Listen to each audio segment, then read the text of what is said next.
So,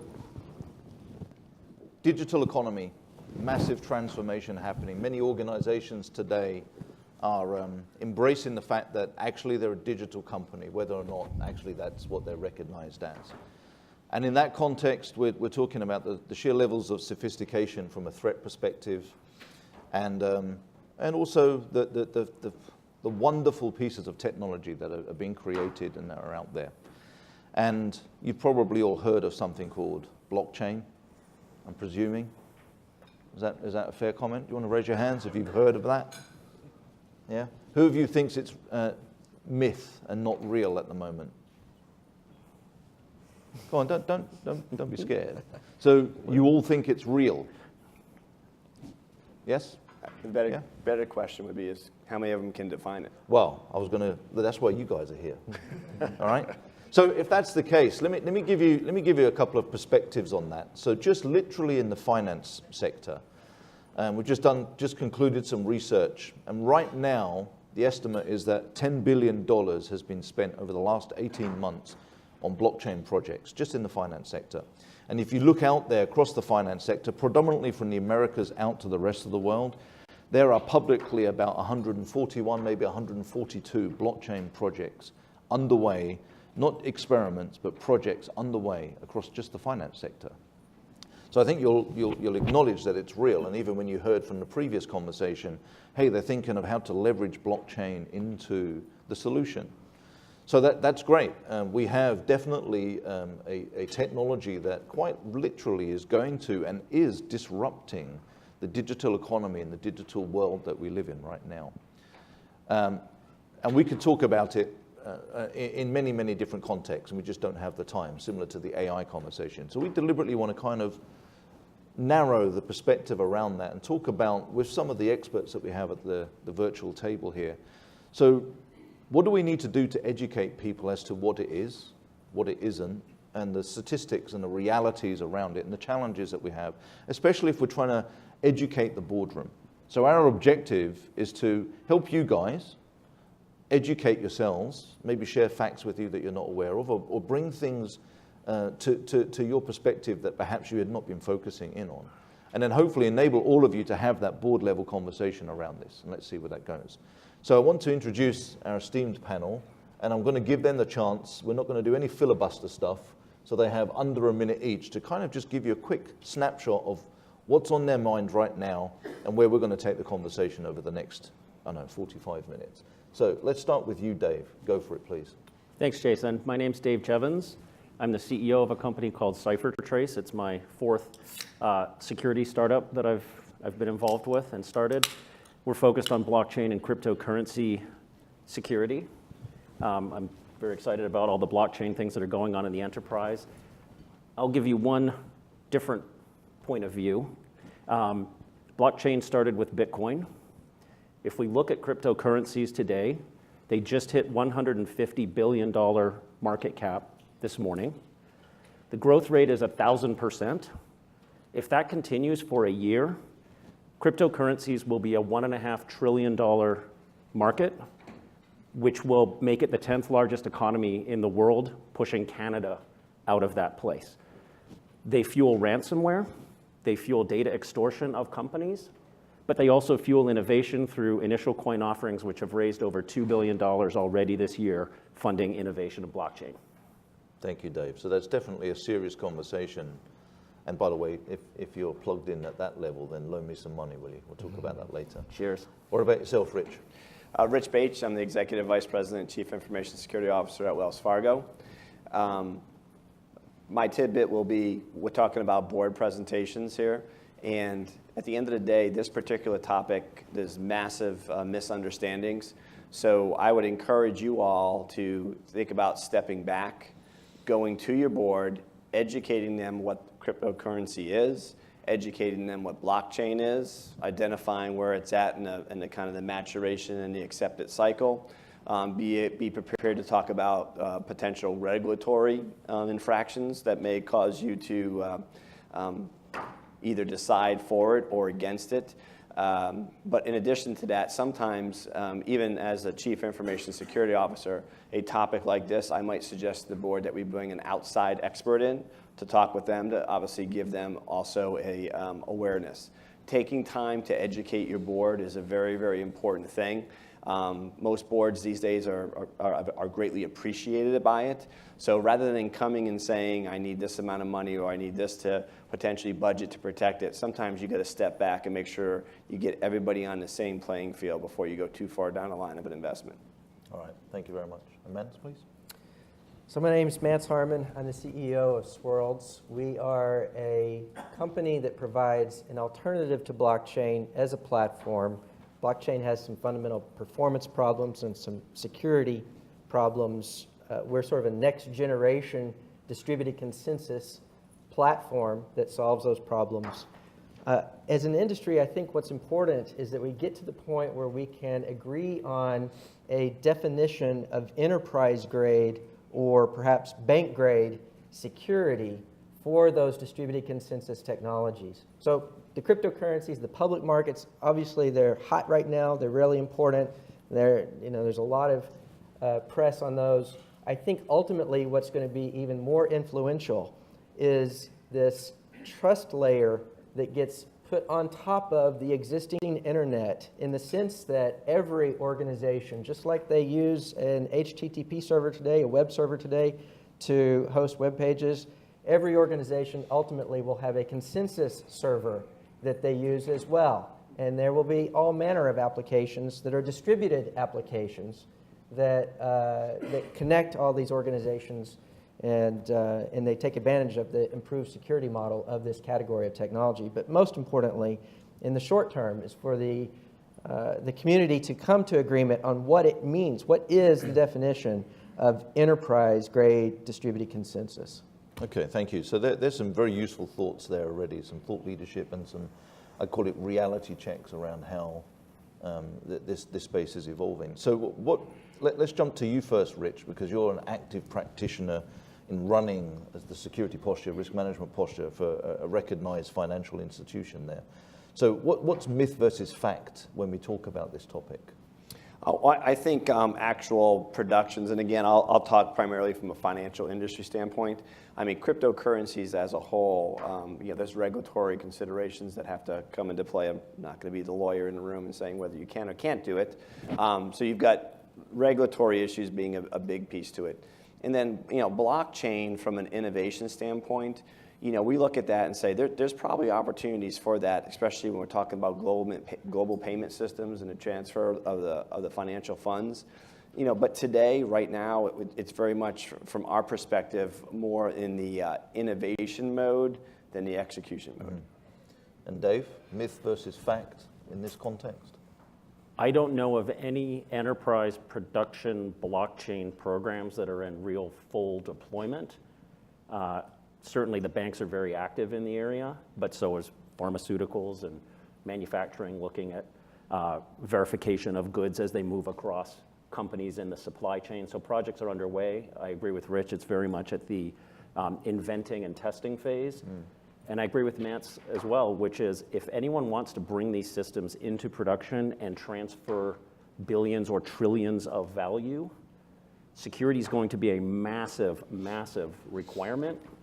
For example, money today moves between banks using the SWIFT network, whom I've worked with, and with the Federal Reserve as well. That's a highly secured network. If we distribute this with blockchain, every single bank, every participant will have to be just as secure as SWIFT, which is a unsolved problem today. Mm. So, Mance, you just touched on it as well. So why don't we go there in the context of security? What community effort is required? Because you touched on that earlier. Well, I think it's, even before reaching community effort, I think it's just an acknowledgement of what the threats of concern are. And there are a lot of threats of concern that aren't even really being discussed today in the community. So if I may, just 30 seconds on a brief primer about what is distributed ledger technology. You hear about the term blockchain. What is it? The right way to consider this is in terms of databases. So today, you all know what a database is. And within an organization, you'll have a master database, maybe a slave database. You write information to the master, it gets replicated to the slave for disaster recovery. Something goes wrong with the master, the slave becomes a master, and you're back online quickly. If you make the slave a master as well, now you're writing to both simultaneously. Sometimes it may be the case that you're writing to the same location. And at that point in time, you have what's called a write conflict, and you have to make a determination on which one wrote first. The community has to agree on which order to execute those transactions. The assumption is that one organization is running all of these masters. You could have masters scattered around, and there's an algorithm that will put all of the right transactions in order and apply those in the same order to every database.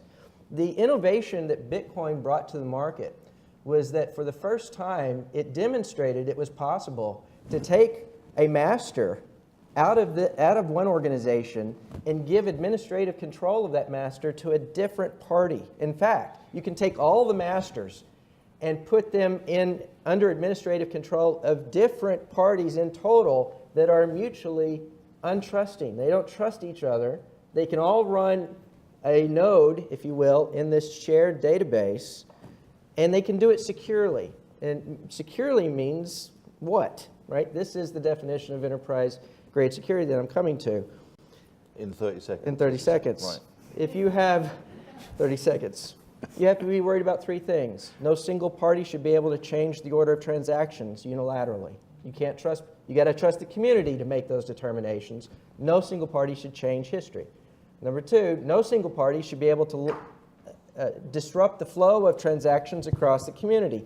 You can't execute a DDoS attack against the network. You should not be able to execute a DDoS attack against the network and bring it down. Number three, no single party should be able to unfairly influence the order of transactions.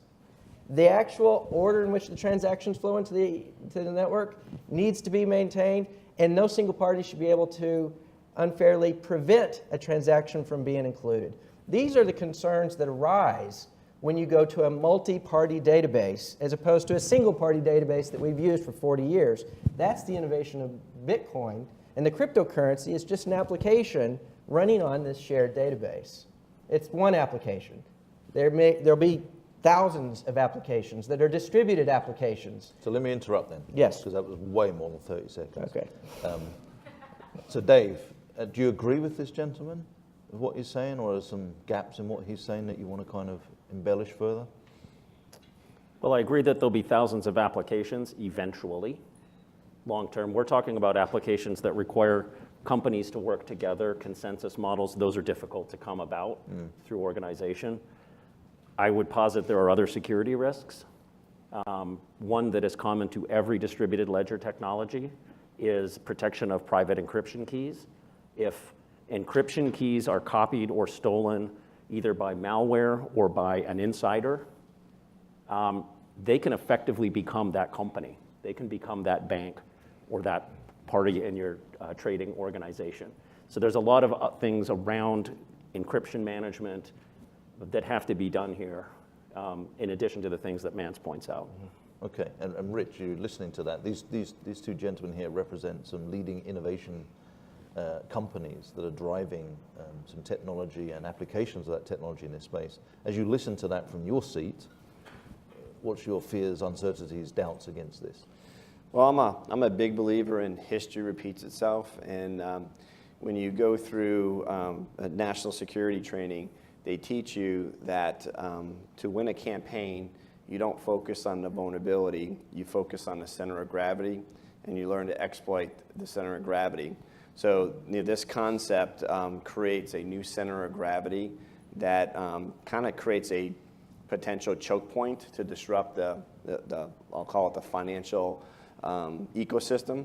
So I think it introduces significant inherent risk.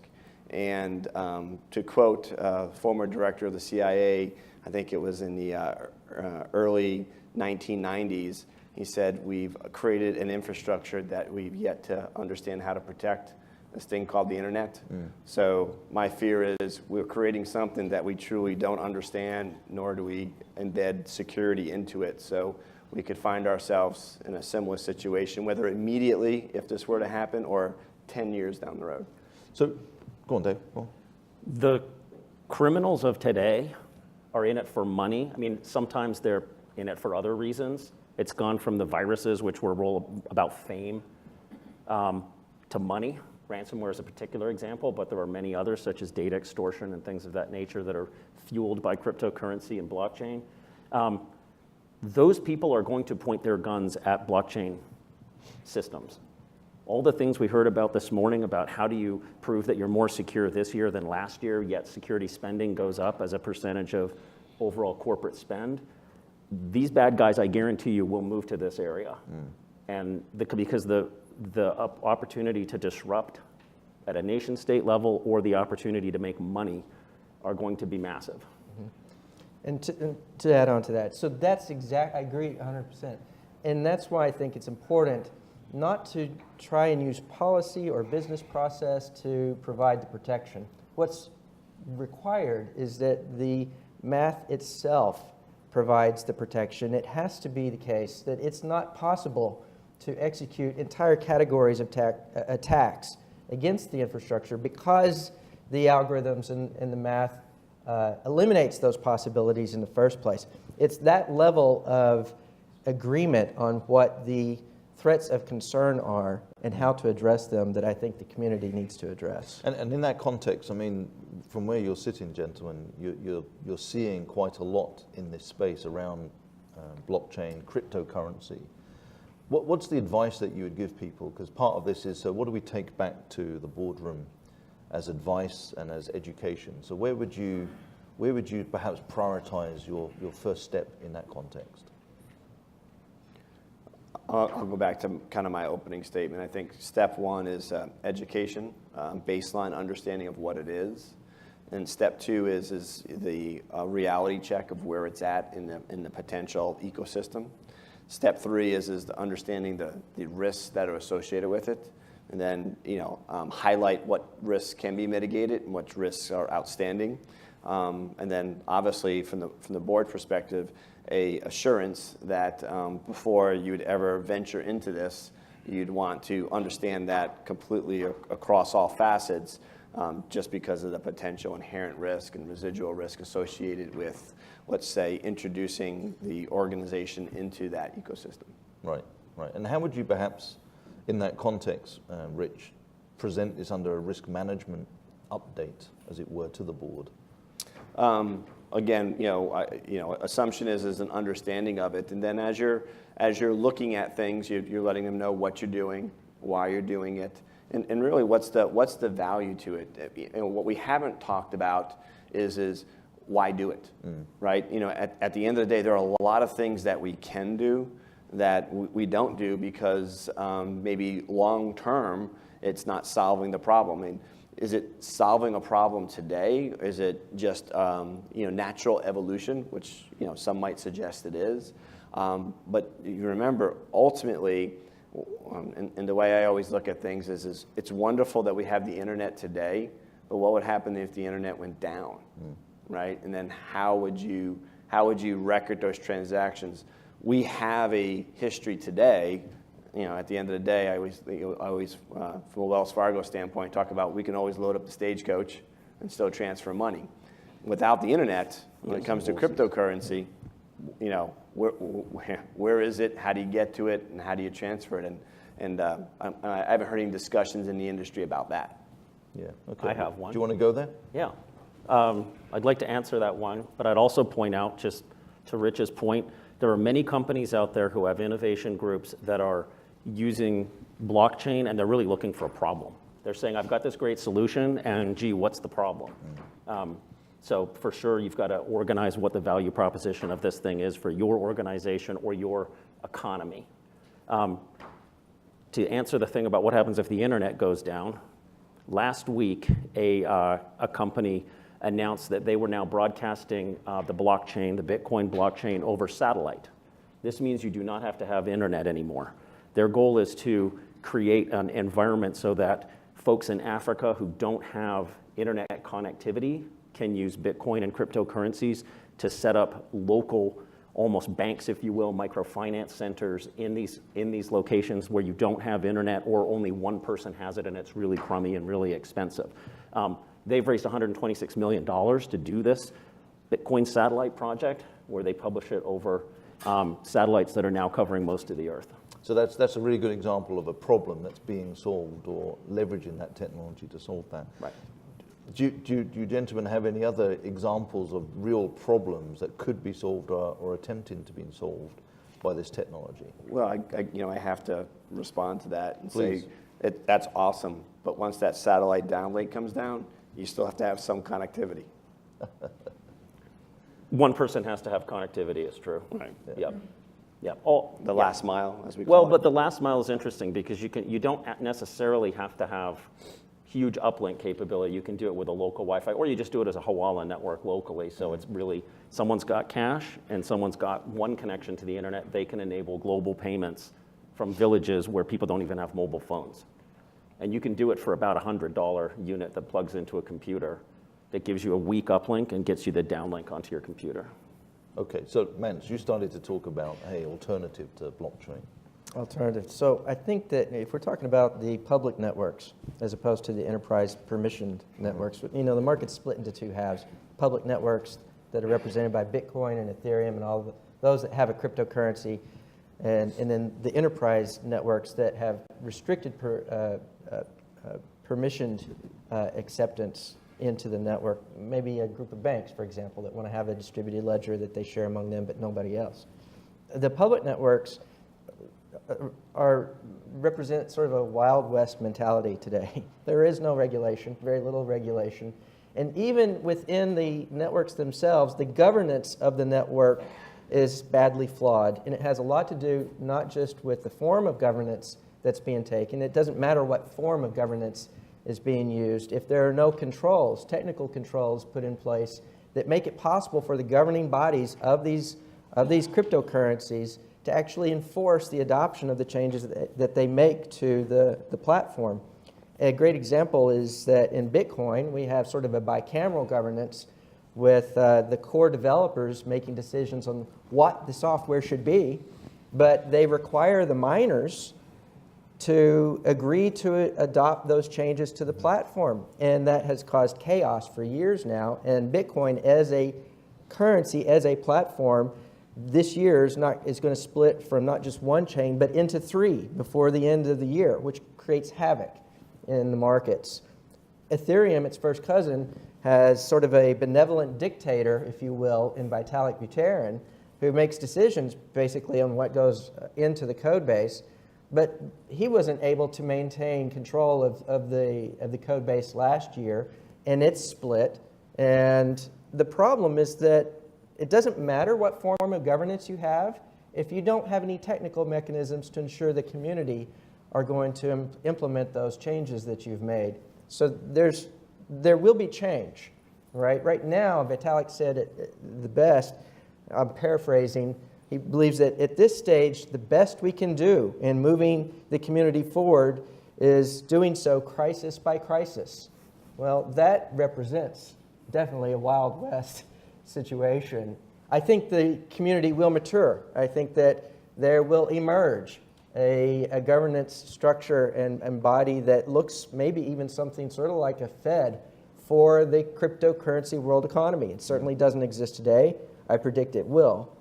And so SEC will get involved. There will be regulation. World governments today, there is no mechanism in the code base that enables them to regulate their jurisdictions. Why not? Because the creators of Bitcoin in the first place were anti-government, right? They definitely could be put into place, making it possible for one government to regulate its transactions within its jurisdiction and not be able to do so in a different jurisdiction. So I mean, Dave, yep. just listening to that, I was about to borrow some money off of you earlier. Has he just put a big pin in that then? Absolutely not.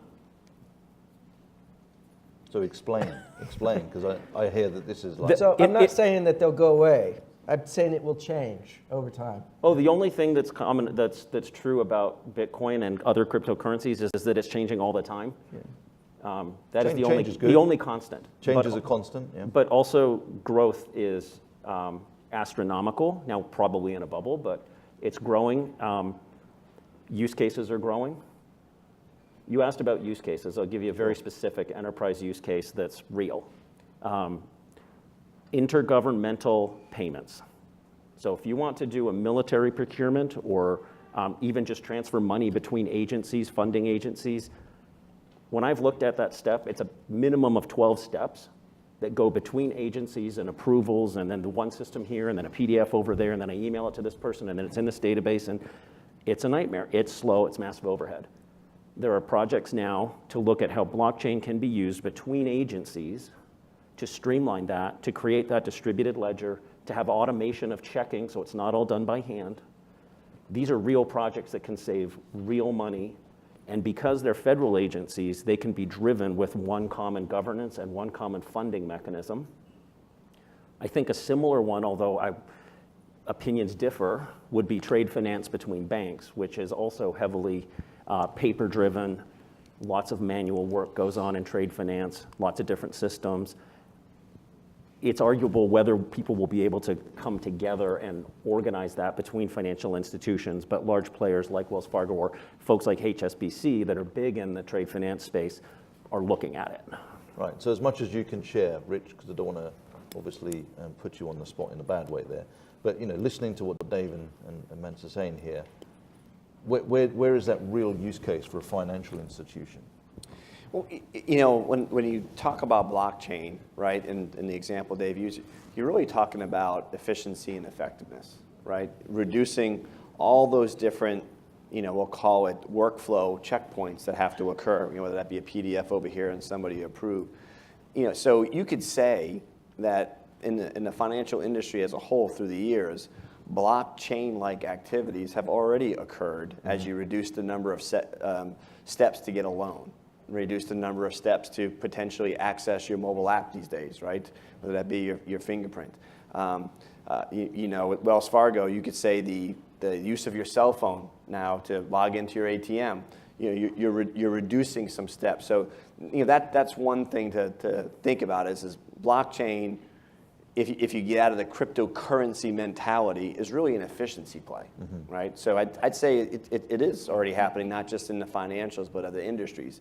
But I think, again, we are all today trained to think of blockchain and associate it immediately with cryptocurrency. Yeah. And honestly, I think that's what causes the biggest confusion in the industry today, is because someone will say, I am not doing blockchain because I'm not allowing Bitcoin. Well, Bitcoin has nothing to do with blockchain, and vice versa. So again, going back all the way to my opening statement, there's got to be that clarity. And you know what? It's no different than cloud, right? I mean, let's look at cloud 10 years ago, right? People were talking about cloud, and still today, right? You have to make people understand there's an internal cloud, which is controlled in my environment, which is significantly different than an external cloud. Now, then also let's talk about SaaS cloud versus PaaS cloud versus an IaaS cloud, right? Sure. So, and still today, you'd be surprised, even in the boardroom, how much that is misunderstood. How long have we been talking about cloud? So again, this journey I think is a long ways, but again, clarity for blockchain, it's already happening, as long as you just include that cryptocurrency. Yeah, and actually I think we should revisit it in a moment in that context, because we are having almost two conversations here, aren't we? One is cryptocurrency and David's lending services, and then there's the reality of what underpins that from a technology perspective. So in that context of the cryptocurrency, though, you pointed out, Mance, a couple of big challenges there about the regulatory side of it. But there's a reality out there right now that Dave was talking to. So thinking cryptocurrency here, not necessarily blockchain per se. There's billions of dollars of stuff being transacted with cryptocurrency. What does that look like in 5 years' time from where we are today, if we're going to educate the boardroom? Yeah. So if we think about the generations of how that's evolved, the first generation was Bitcoin. We had the ability for the first time to exchange value using a cryptocurrency. Alice can pay Bob a certain number of Bitcoins, et cetera. The second generation was the realization that that ledger that's being used to record those transactions can actually be used to record ownership rights of other things, maybe the property deed to my house. So general purpose ledger services that record ownership of things, in addition to using the cryptocurrency maybe to transfer ownership of those same things. Mm-hmm. Third generation was, well, if we have that capability, wouldn't it be nice to have complex agreements that govern when we transfer certain ownership rights of things recorded in the ledger using the cryptocurrency? Third generation, that was Ethereum. Mm-hmm. So Bitcoin addressed both Gen 1 and Gen 2. Ethereum was introduced smart contracts, Gen 3. Turing-complete smart contracts, good smart contracts using Gen 3. The obvious next phase of that is to make it possible to use a distributed technology, distributed network that matches those participants in the market, those that want to engage each other for the exchange of those things using the smart contracts. In other words, markets, distributed markets. But to achieve distributed markets, you have to have an evolution in the technology, which is not included in either blockchain, Bitcoin, the Bitcoin code base, or the Ethereum code base, but is included in the very latest generation of this technology. So I think that the natural evolution, what we will see 5 years from now, even with IoT, I mean, this is an enabler for IoT to be able to achieve its full potential when things need to engage in commerce with other things, finding those things in the first place to engage in commerce with, right? So I think that the distributed marketplace of smart contracts governing transfer of ownership rights will come to fruition. We will see that mature in the next 5 years, and it will have profound implications in the way the full economy works, including especially IoT. Right. So do you think, based on what you just described, that there is already an economy, right? I mean, isn't that what's happening on the dark web today? Oh, absolutely, absolutely. So this fairness. So we haven't talked about the fairness. I just mentioned it. The question is, if you're going to match up buyers and sellers in a market, is it possible to influence the order in which those transactions flow into the market? And in the first generations of technology, it is. In Bitcoin, it's not fair, neither is Ethereum. In the latest generation, you can achieve that. And if you can achieve that, then it enables the market to grow way beyond where it is today, because it makes the whole market more efficient. The whole market becomes a distributed marketplace where buyers and sellers are paired up to engage in commerce in a fair way, which can be trusted, which doesn't exist today. Dave, take a shot then between now and 5 years' time, taking this conversation a bit further. We can take it in lots of different directions. I'll point out that these smart contracts, where you write down the rules of how money flows based on assets, for example, or delivery of goods, they are prone to many security problems, even though it may be Turing-complete languages. There have been hundreds of millions of dollars stolen in the last 6 months, where people have bugs when they write these contracts. And that's happening constantly. So security is going to be of absolute tantamount importance, not just operational security of these blockchain networks, not just cryptographic security, but also thinking about just the code that's written. If it's actually leveraging money and be able to automatically have computers move tens of millions of dollars based on 147 lines of buggy code, it's a problem. And bad guys figured it out. And they come in there and they read these smart contracts and they take advantage of them and they find ways to attack them. And for 2 weeks of work reading a thing and figuring it out, you can make $60 million, and that's what's happening. I'd advise just completely separately about cryptocurrencies. They will affect enterprise security. All ransomware is powered by Bitcoin. That's been a huge issue. I'll also say that WannaCry, in my opinion, is not commercially motivated. It's motivated for other reasons. But the dark web marketplaces are used to sell your data, your credit card data. If they break into your systems and steal it, that's where they're monetizing it, is on these dark websites, and they sell it through cryptocurrencies. All of that ability brings more of a criminal element that targets our enterprises and targets our data. I don't know if you're aware of it, but there's a whole class of crime called data extortion, where they break into your company, they steal your intellectual property or your customer lists, and then they demand a ransom It's not ransomware. It's traditional. I broke in your company. I stole your data. They say for $500,000, I won't post it on Pastebin. And people largely have to pay. If they can prove that they've got 10 million of your customers list, you kind of have to pay.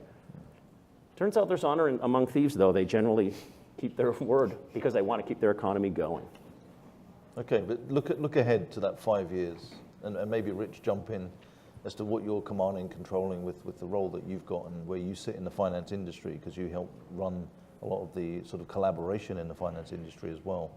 Where does this come together productively to solve problems? So I think the cryptocurrency 5 years from now will be in the same state of opinion from the larger global financial networks as it is today. I don't think we see rapid advancement there. Blockchain, I think blockchain will be more of a household name. I'll use an analogy. We've always had access management since the beginning of information security, and at some point, people started calling it identity and access management. It's still access management, but somebody created a whole new kind of market around it. You're still just doing access management principles. So blockchain, again, cutting out the cryptocurrency, I think will gain some momentum as more of a household name that processes or technologies were implemented in different business processes, whether they be monetary or non-monetary, and blockchain saved an organization some money for efficiencies and effectiveness. I'd say we'll see more of that, within the next 5 years. Okay. I think of it in an enterprise context as the same way I think about relational database as an infrastructure, middleware as an infrastructure, identity access management as an infrastructure. Blockchain will be an infrastructure just like that. Yeah. So we have just a few minutes left. I just want to give the opportunity to the audience. Anyone's got any questions? Gentleman at the front here, please. Microphone. Oh, wrong gentleman, but okay, we'll go with you. Yeah, I have a question about the economics. People say Bitcoin is attractive beside the security discussion because there's no fees, essentially. How does 1,000 people basically validating your transaction is cheaper than Visa validating your transaction? And then... That's one question. Let's go with that. Let's go with that for time. I can take that. You twitched. I have an opinion. And can we get the microphone to this gentleman in the meantime, It's please? not always cheaper. That's one point, for many different reasons. Visa and the banks provide a service which is really regulatory controlled around Reg Z and other consumer protections. That's one of the reasons there's fees, because they're actually buffering you from fraud. And you can do chargebacks and other things if someone defraudulently takes your money, or you have your credit card gets stolen or what have you. That's what you're paying for. None of that exists in cryptocurrencies. If you send to the wrong address, too bad. It's electronic cash. So that's one reason why it's cheaper. The people I would think need to worry about it are the money transfer folks that allow people to move money back and forth across countries where they have very high fees. They need to think about their business. Thank you. Please. A quick question and a quick comment. The comment first is that I think one of the successful, maybe the only one, is Estonia has got a fairly good private blockchain that they've been using for their government operations, including real estate. So that's, I think, a good real production example. The question I had was ask any of you, in particular Rich, your opinion of sort of what's going to happen to the regulatory aspects of ICOs and sort of where you see that heading in like 5 years. I mean, SEC and others around the world have sort of made their initial bite-sized sort of forecasts, but nobody has anything concrete. So what do you, and most of the companies seem to be based in Zug in Switzerland. So where do you think that's heading? Thank you. Well, I mean, I think, there is a need for regulation. The temperament of how much, right, is always of the greatest opinion. So, I think, obviously, in this particular area, I mean, we need regulation, needs to be global in its approach just because of, there's no physical barriers. So I think we'll see that as it becomes, more mainstream. But just, again, there has to be regulation in this particular space as much as there is, today. But to what degree, I couldn't comment on. So the SEC has made initial statements, but they haven't really got a firm position on it. And you are quite right. What's happening is companies are doing their initial coin offerings offshore. And many of them are now saying, we're not open to US investors at all because the regulatory hassles of trying to make it look like an IPO are what they're afraid of. And so they're, as you point out, they're all moving to Switzerland, and even they may have their headquarters in San Francisco, but they headquarter themselves in Switzerland so they can do these coin offerings. I think you're going to have to see similar regulation around know your customer. Right now you have KYC, which is similar to what money transfer companies do. However, I've used a lot of Bitcoin ATMs around the world, and the know your customer capabilities are poor at best. So that has to really improve. So time is almost upon us. Apart from repeating what you said, because what's the point of that, gentlemen? Again, thinking about the fact that this is about the conversation that you want to take to or you want to have at the boardroom level, what would be your takeaway point for our audience here? If we start with you, Mance, please. Takeaway point. It's too early to move for the typical company. I think it's something, certainly you want somebody in the organization that has the pulse of what's going on in the marketplace. A lot is going to change. We're very early days.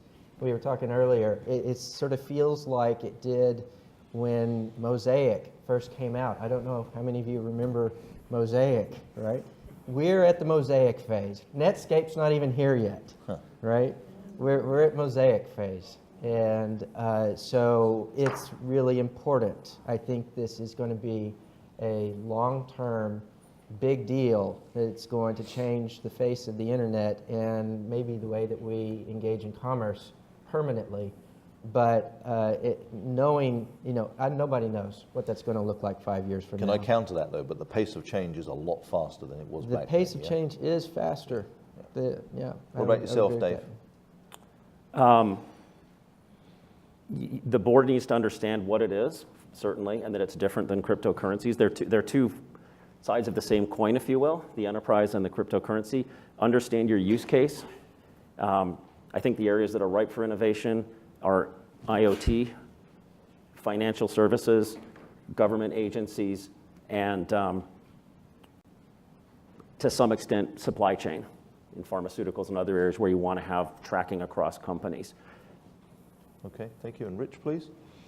What problem are you trying to solve? Innovation and to innovate sometimes can be good, and sometimes it sits to wait for the problem that's trying to be solved. So, I think looking and understanding what problem is being solved by the solutions of today may not match. Doesn't mean that may not be the solution of the future. So you got to stay close to it. But is it truly solving a problem today, and how much money should you spend on something that maybe is not solving a problem today? Right, yeah. And could I summarize essentially what we talked about here? The one thing, if we're thinking of clarity to the boardroom, would be blockchain is not cryptocurrency, cryptocurrency is not blockchain. Yes, there is use cases that flow between those, but at the same time, they are very different things. And if you were to start at the boardroom, perhaps that would be one of the first things you'd need to do, which is educate people in that context. Yep. Would you agree? Cryptocurrency is the killer app. There will be other killer apps, but it is the killer app right now. Yeah. Any other final points then, gentlemen? No? I like it when this works and we're on time. I'll give you one last one on killer app. Please. Email used to be the killer app of the internet. Yeah. Email's still with us today.